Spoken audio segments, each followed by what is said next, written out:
Hey everyone, Mark Boss here at the Bayonetta stand for Gamers Unite at the MCM Expo. With me here I've got Ben to talk about Bayonetta. I just had a go at it and I can say I'm quite impressed because I already knew a little bit about it before coming here, but it was pretty damn fun. I mean, I'm not really a fan of Devil May Cry, but I think maybe people who didn't enjoy Devil May Cry might enjoy this because it seems a bit more hectic. It's taking it to the next level.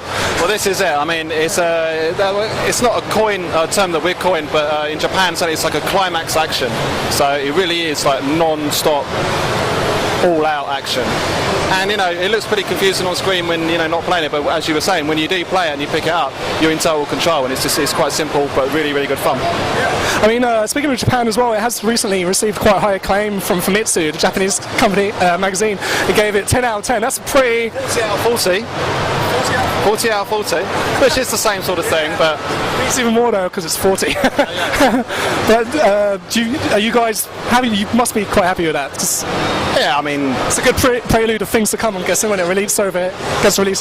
It's a Japanese review about a Japanese game, but it's got people talking, and clearly it is an amazing game. But internally we're very confident we're going to get really, really good scores for this. You know, we have no doubt the code can live up to our expectations. So awesome. Now, for people at home who may not know that much about it story-wise, could you give a little summary of what it is? I know it has, like, Bayonetta, the lead character in it is a witch, right? And she's like a light witch or something, and she fights other witches. Yeah, it's just kind of, that's near it. I mean, she is a witch. Her unique selling point was, there's two in fact, that she actually has weapons on all limbs, so she can shoot from her feet, have a sword on her feet, hold swords, which is quite unique in itself. But I think probably the main selling point is the fact that her hair, or her bodysuit, as you can see there, can be used to summon up a beast to kill end-level bosses, which is, quite an amazing thing to see.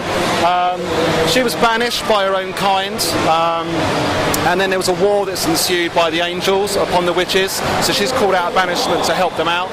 So it's like a story of good and evil, but kind of role reversal. So it's quite, it's an in-depth, interesting storyline. Cool. So the story is kind of familiar for those of who are fans of Devil May Cry. They'll probably catch on this quite well, and not only for the storyline, but I believe the game director for Devil May Cry is the director for this, right? That's correct. Yeah.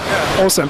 And tell us a bit more about her hair, because I understand, like you were saying, it does turn into like a weapon of some kind. It turns into a different weapons.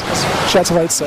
Well, I mean, that's pretty much it. You've hit the nail on the head. There's not really much more to say in the fact that when you get to the point where you've earned the ability to do it, you can summon up a hair demon, effectively. There's not much more to add to that, to be honest. Awesome. So obviously we have here a female protagonist. Are there any sexy moments in the game? It's full of sexy moments. It's not something we're necessarily pushing, but it's definitely in there. We're pushing the fact that it's all-out action, incredible cinematic action. So. Cool. And the first level I played, where you were the opening level, where you jump around through fallen pieces of, I think it's like a church or something, and you're going down a mountain. That's insane. Are there other like hardcore moments like that where there's just so much happening on the screen and you're just amazed by? It kind of goes back to that climax action comment, I guess. I mean, it is unrelenting. There are mid-level bosses and end-of-level bosses, and in that respect, I suppose it's quite classic gaming in that sense. But it's kind of wrapped up into this extraordinary visuals and set pieces that should have a complete wow factor for even hardened gamers. And going back to what I was saying before about having a female protagonist, that probably attracts female gamers to it more, maybe more so than Devil May Cry. Can I ask, was the character based on anybody? Did they use a model to come in? Do you know? She kind of reminds me of this female video game journalist called Jessica Chobot. You didn't use her by any chance, did you? I couldn't comment. Okay, awesome. Well, when's the game out? January the 8th. Awesome. Thanks for talking to us, Ben. It really does look quite good, but it plays out really well too. So glad you enjoyed it. Thanks again, Ben. Cheers.